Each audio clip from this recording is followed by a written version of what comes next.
ऐ बंदे, ये अवसर तुझे फिर नहीं बनना, अभी बना ले, फिर नहीं बनेगी, फिर नहीं बनेगी। जिस काम के लिए तुझे इंसान का चोला मिला है, वो काम अगर नहीं करेगा तो तेरा ये जन्म व्यर्था चला जाएगा। क्यों? सोच के देखो कि हर चीज का ये जीव संसार में आता है ना, तो पता लग जाता है पहले कि हाँ कोई बच्चा आने वाला है। 9-10 मास गर्भ में जो रहता है, जिस दिन से गर्भ रहता है उसी टाइम से ये माताएं बता देती हैं कि मुझे बच्चा होगा। वो जीव आता है, उसका पता लग गया कि आएगा कोई, लेकिन जाने वाले का कोई टाइम नहीं है कब जाएगा। कोई नहीं बता सकता मैं कब जाऊंगा, नहीं ना। इसलिए कही है कि 9-10 मास गर्भ में झूला रहा और बाहर आके उन सब बातों को भूल गया। कौन सी बातों को भूला? ये जीव माँ के गर्भ में उस कैद खाने में ही था जो नरक के समान था। गर्भ में रहते हुए एक पानी के गुब्बारे में था ये, उसी गुब्बारे में उस पानी को पीता था, उसी में पेशाब पखाना करता था और उसी में 9-10 महीने तक रहा। तो ये जीव कहता था प्रभु मुझे बाहर निकाल किसी तरह, बहुत बुरी हालत में हूं, मैं बाहर निकल के आपकी भक्ति करूंगा। लेकिन भूल गया। इसलिए कही कि ये जननी तुझे बार बार नहीं मिलेगी। जिस माता के गर्भ से पैदा हुआ है, दोबारा उस माता के गर्भ से पैदा होने का तुझे मौका नहीं मिलेगा। अभी उस माता की कूख से तूने जन्म लिया है, अच्छा जीवन मिला है, हर प्रकार से तू तेरे सभी सर्वांग से भरपूर है। मालिक ने कितने अच्छे अच्छे अंग लगाए, आंखें दी, कान दिए, हाथ पैर दिए काम करने के लिए, सुंदर शरीर दिया, अच्छी बुद्धि अकल दी, समझ दी।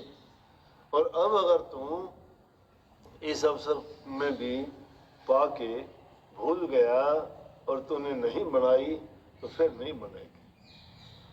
और बता दिया कि संसार के पदार्थों को पाके कभी ये सोचता हो कि मुझे धन मिल गया, मैं अमीर हो गया, कोई खास बात नहीं है।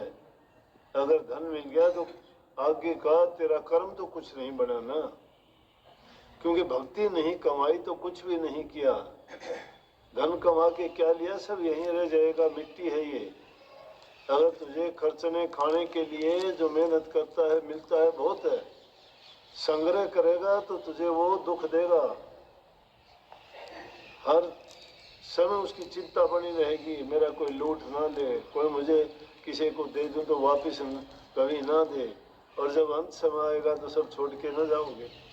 इसलिए जीवन रहते हुए अच्छे काम और नेक काम करो, नहीं तो आगे के जन्म में ज्यादा से ज्यादा क्या बनेगा? सर्प की योनि मिलेगी, काले सर्प की, और धन के ऊपर बैठा रहेगा तो उसमें ना हाथ पैर होंगे तेरे, पैरों के पेट की घिसड़ के चलेगा, ना तेरा कोई काम कर पाएगा, ना तो नेक कोई ऐसा परोपकार कर पाएगा दूसरे के भलाई के।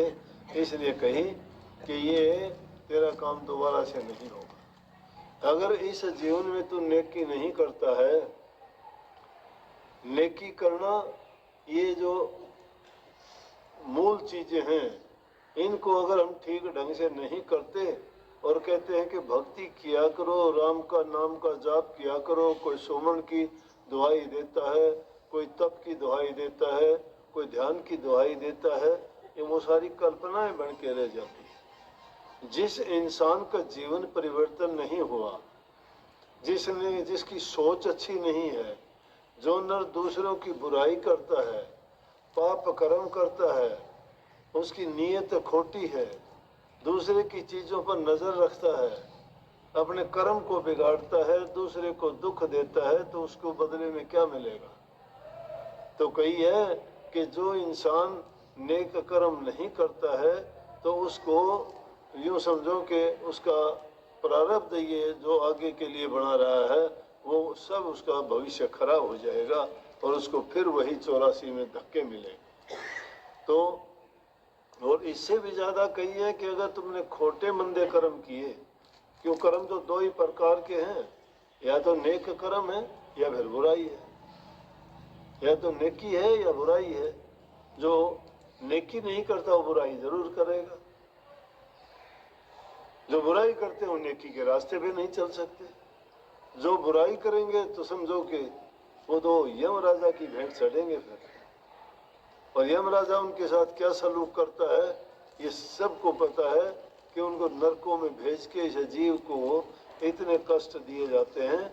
तो इसलिए ये चेतावनी दी नानक साहब ने कि तुम ये जीवन पाके, इंसानी चोला पाके ये भूल ना करो, इस मौके को भुनाओ। ये अवसर तुम्हारे अभी हाथ में है, अब नहीं चेतोगे तो आगे कुछ नहीं मिलना। महापुरुषों की संगति करो, अच्छे गुणों को अपनाओ, माँ बाप बुजुर्गों की सेवा करो, जबान से मीठा वचन बोल के सबको सुख दो, तुम्हारा अपनी मेहनत का कमा के खाओ, किसी के साथ धोखाधड़ी छल कपट बेईमानियां ना करो, नीयत को साफ करके अपना नेक काम करो, मालिक तुम्हें हर प्रकार से सुख देगा, तन से मन से धन से भरपूर बना देगा आपको।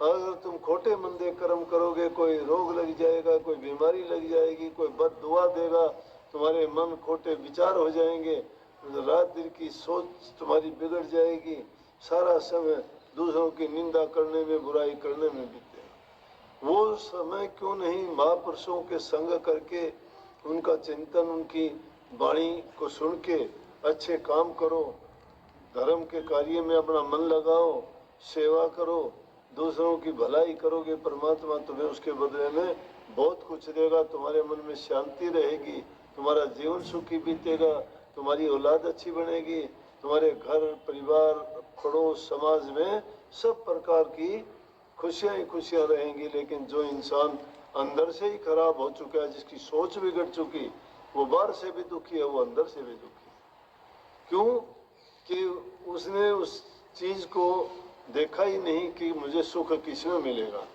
इसलिए संत हमेशा कहते हैं कि भलाई के रास्ते पे चलो, दुर्बुद्धि को त्याग के, कुबुद्धि को छोड़ के सुमति और अच्छे गुणों को अपनाओ।